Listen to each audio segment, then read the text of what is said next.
Hello दोस्तों, कैसे हो आप सभी। मैं हूं आपका दोस्त प्रदीप एंड स्वागत करता हूं प्रदीप गिरी एकेडमी पे। गाइस, जब हमने बैच लॉन्च किया था, जो मुझे स्टार्टिंग से फॉलो कर रहा है उसको ये बात पता होगा कि जब हमने बैच लॉन्च किया था उस समय बस मैंने दो ही सब्जेक्ट का प्रॉमिस किया था कि मैं अपने इंजीनियरिंग चैनल पे दो सब्जेक्ट लाऊंगा, एक मैकेनिक्स लाऊंगा, एक मैथ लाऊंगा। बट इसके बाद जब आप लोगों का सपोर्ट अच्छा खासा प्यार मिलता गया और मैंने भी ट्राई किया, देन इसके बाद केमिस्ट्री का टीचर लाया गया। केमिस्ट्री के बाद देन इसके बाद नंदिनी मैम को जो बोला गया, नंदिनी मैम उसके लिए भी तैयार हो गई आपकी कि BW के, तो BW भी नंदिनी पढ़ाना स्टार्ट कर दी। और इसके बाद फिर आप सभी को जब मैंने पूछा कि राहुल सर को लाना चाहिए क्या, तो आप लोगों ने तो एक घंटे में 1000 के ऊपर कमेंट राहुल सर के लिए कर दिया था। कि बहुत सारे बच्चे इसमें से राहुल सर से 12th में पढ़े होंगे, 10th में पढ़े होंगे, तो उनको पता है। तो राहुल सर के लिए इतना ज़्यादा कॉमेंट किया गया। फिर इसके बाद राहुल सर से हमने कन्विंस करके, क्योंकि आपको पता नहीं है कि हम दोनों भाई इतने ज़्यादा बिजी हैं, क्योंकि हमारा ऑफ सबसे यूट्यूब हमारा तो अभी बाद में स्टार्ट हुआ। बहुत पुराना हमारा ऑफलाइन बैच है, ऑफलाइन क्लास है, और वहाँ ऑलरेडी हम बहुत पहले से पढ़ा रहे हैं। इवन 17 ईयर हो गए हमारे ऑफलाइन क्लास को। इसकी हिस्ट्री, अगर इसकी पूरी स्टोरी सुननी है तो प्रदीप गिरी ब्लॉग पे चले जाओ, आपको पूरा समझ में आएगा कि हम क्यों इस लाइन में आए, क्यों स्टार्ट किया, सब कुछ है। अब जाके वहाँ सब कुछ आपको पता चल जाएगा। इवन जो हमारा घर था ना एक छोटा सा, वो भी पूरा पता चल जाएगा हमने किस बोर्ड से स्टार्ट किया है। इतना ज़्यादा फिर अभी ऑफलाइन बैच, फिर इसके बाद जो गिरी टूडो जिस पे चैनल है, जिस पे बोर्ड एग्जाम के बच्चे 7th 8 9 10 11 12 सभी क्लास के। देन उसके बाद एक और चैनल अपडेट का चैनल, उस पर काम करना, इतना सारा फिर ऑफलाइन बैच को संभालना, ऑफलाइन के लेक्चर्स लेना, 7 से 8 घंटे तक लेक्चर, JEE CET नीट सभी A to Z, बहुत ज़्यादा। तो उसके बाद इसके लिए टाइम निकालना तो बहुत बड़ा टास्क था। फिर भी हमसे जितना हो पाया उससे हमने ज़्यादा करने का ट्राई किया। बट एक चीज़ रहेगी कि हम फिजिक्स नहीं ला पाए, और फिजिक्स नहीं मैंने बहुत सारे टीचर्स से भी कन्विंस किया कि मतलब उनको बोला, और इवन मैं पे भी कर रहा था। ऐसा नहीं कि किसी टीचर्स को मैं ऐसे नहीं बुला रहा था। बट क्यों क्या होता है कि कुछ टीचर्स के, मैंने आपको स्टार्टिंग में बताया था कि नंबर्स, जो सब्सक्राइबर नंबर होता है, उनको लगता है कि यहाँ जाएंगे तो चलो पैसा तो मिलेगा, बट यहाँ जाएंगे तो अपने को मिलेगा, जबकि वहाँ पैसे भी नहीं मिलते उस नंबर पे। फिर भी मतलब कि क्या बोलूँ मैं, चलो ठीक है, वो आगे आगे सब चीज़ें हो जाएगी। तो भाई अगर मुझे फिजिक्स में अच्छा स्कोर करना है तो अभी क्या करना चाहिए फिजिक्स में, अगर, क्योंकि अब मेरा फिजिक्स का एग्जाम नज़दीक आएगा। देखो भाई, फिजिक्स एंड केमिस्ट्री अगर आप देखने जाओ, अगर करने जाओ, तो जितना हार्ड पेपर 12th में आता तो उतना भी हार्ड पेपर नहीं आएगा इंजीनियरिंग में।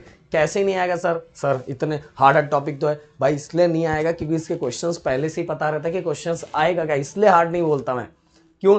क्योंकि हम अगर उन्हीं गिने चुने अगर क्वेश्चंस की प्रैक्टिस कर लेते हैं तो भाई आराम से, इवन मैं बोल रहा हूँ, आप स्कोर भी अच्छा करोगे, पास तो आराम से हो जाओगे, स्कोर भी बहुत अच्छा करोगे। आपके आपके यहाँ जो भी पब्लिकेशंस की बुक है, पर पब्लिकेशंस की बुक यूज मत करो। कौन से पब्लिकेशन की बुक यूज करो वो मुझे आपको बताना है।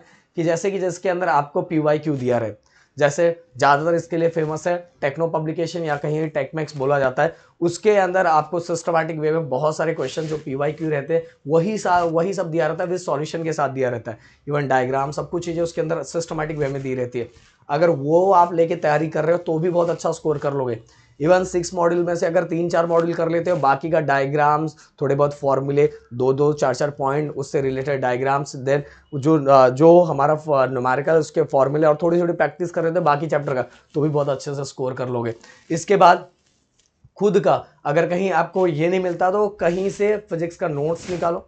ओके, नोट्स निकालो, या तो मैंने बोल रहा हूँ कि आप इंजीनियरिंग में आए हो ना, तो जो चैप्टर आपसे हो नहीं रहा है उसका एक ट्राई करो नोट्स बनाने का। सर नोट्स कैसे बनाएंगे सर, आ ही नहीं रहा है। ट्राई भाई, जो टॉपिक है वो टॉपिक में देखो कि आप पढ़ रहे हो तो आपको क्या क्या समझ में आ रहा है, वो पॉइंट्स लिखो और वही पॉइंट से स्टेटमेंट बनाने का ट्राई करो कि आपको समझा क्या। जो आपसे नहीं हो पा रहा है, जो चैप्टर उसकी बात करो, जो मॉड्यूल नहीं हो पा रहा है, तो एक तरह का नोट्स बनाओ। ये नोट्स बनाओगे तो एग्जाम के टाइम आप उससे रिलेटेड चीज़ें लिख के आओगे।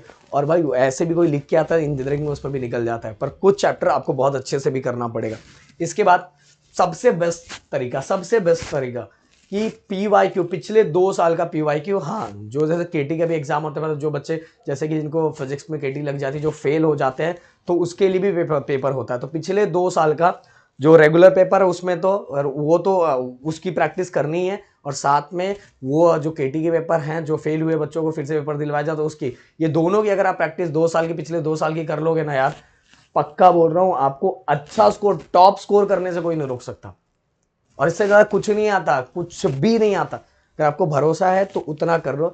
जितना फिजिक्स का टेंशन ले रहे हो ना, आगे आने वाले सालों में को समझेगा यार फिजिक्स तो मैं अगर, हाँ फिजिक्स पर डेली करो 40 से 45 मिनट, 30 to 35 मिनट्स, 40 मिनट्स अभी भी अगर आप डेली करते हो तो भी आप आराम से निकल जाओगे। एकदम आराम से बोल रहा हूँ, एकदम पता भी नहीं चलेगा। अरे बोलेंगे ये इतना सिंपल था, ये तो सबसे आराम से यही हो रहा है, तो इसलिए बोल रहा हूँ। बट अगर आप नहीं करोगे, धीरे धीरे धीरे जो चैप्टर का कलेक्शन है वो आपका बढ़ता जाएगा कि भाई इतना मेरा नहीं हुआ है, बट उसको कैसे, मतलब वो जो कलेक्शन है किस तरह से बढ़ाओ कि मेरा इतना हो चुका है। अगर इस तरह से बढ़ाओगे तो आपका कॉन्फिडेंट भी हाई होता जाएगा। मैं बोल रहा हूँ जो नहीं हो रहा है उसको इस तरह से करो। मैंने डायग्राम, फॉर्मूले, उसके जो जितने पॉइंट्स हो रहे हैं उसमें से जो जो पॉइंट्स आपको समझ रहे हो पॉइंट्स को लिखो और उससे स्टेटमेंट बनाने का ट्राई करो। इस तरह की चीजें करो तो देखो आराम से निकल जाओगे। साथ से मेरी बात समझ में आ गई, समझ में आए तो वीडियो को लाइक शेयर सब्सक्राइब अपना सपोर्ट एंड प्यार बनाए रखना। Thank you so much guys, जय हिंद दोस्तों।